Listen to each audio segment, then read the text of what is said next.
नमस्कार श्रोते हो, रेडिओ जयंतच्या आनंदी कट्ट्यावर मी अनुराधा आपण सर्वांचं मनपूर्वक स्वागत करते.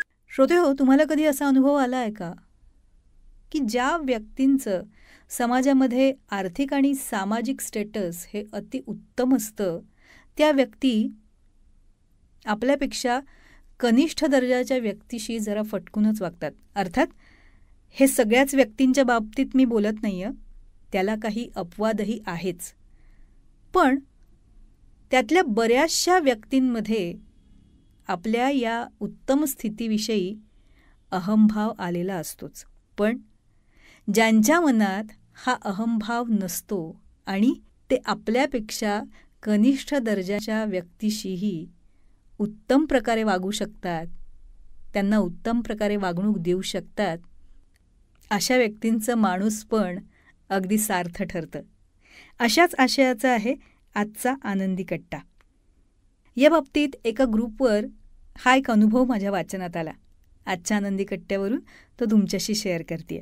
माझं ऑफिस 15व्या मजल्यावर आहे. बिल्डिंग 21 मजल्याची आहे. त्यात 6-7 कंपनींची ऑफिसेस आहेत. कॉमन लिफ्ट आहे, त्यामुळे त्यात दिवसभर हजारो लोकांची ये-जा सुरू असते. मी रोज ऑफिसला जरा लवकर पोचतो, म्हणजे 8:30चं रिपोर्टिंग असलं तरी पण मी शक्यतो 8ला लिफ्टमध्ये असतो. त्या दिवशीही होतो. यावेळी लिफ्टमध्ये वेगळी गर्दी असते. त्या पूर्ण 21 मजल्यावर काम करणाऱ्या कामगारांची. कोणी सिक्युरिटी गार्ड, कोणी ऑफिस बॉय, कोणी साफसफाई करणारे मजूर, कोणी कुक, कोणी ड्रायव्हर वगैरे वगैरे. त्या दिवशी लिफ्टमध्ये आम्ही 3 जण होतो. एक तरुण होता, मस्त टाय लावून, प्युअर कंपनी एक्झिक्युटिव्ह, आणि एक साधी गरीब तरुणी, बहुतेक ऑफिस बाथरूमची साफसफाई करणारी.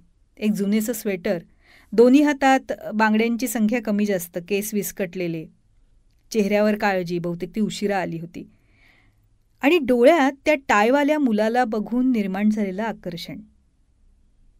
ती लिफ्टच्या बटनापाशी उभी होती.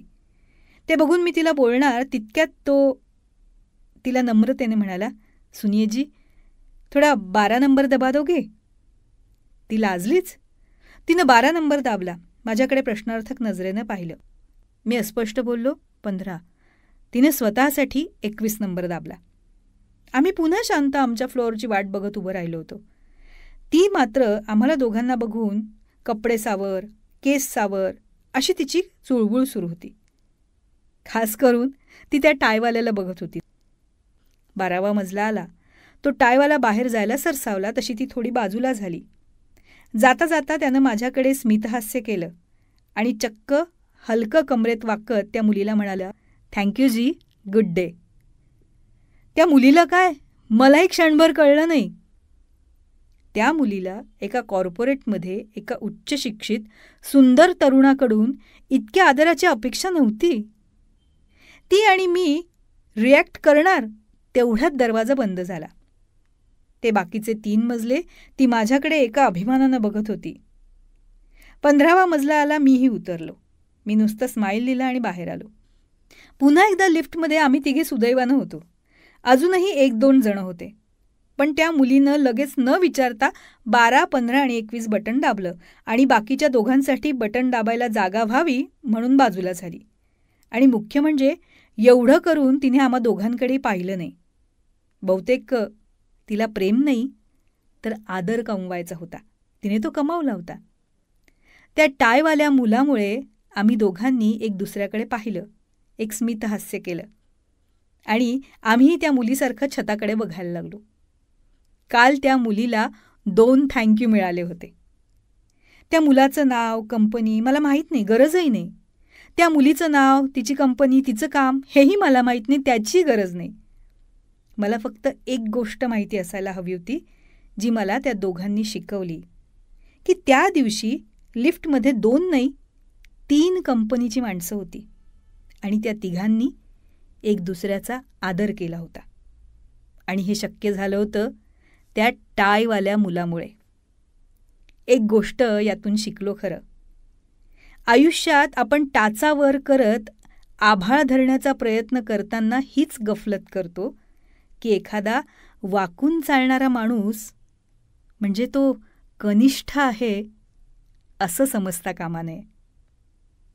बहुतेक यासाठी तो वाकून चालत असेल कारण सरळ चालताना त्याच्या डोक्याला आभाळ लागत असावं. श्रोतेहो, तात्पर्य हेच, आपल्यासमोर येणाऱ्या प्रत्येक व्यक्तीला सन्मान, आदर हा आपण द्यायलाच हवा.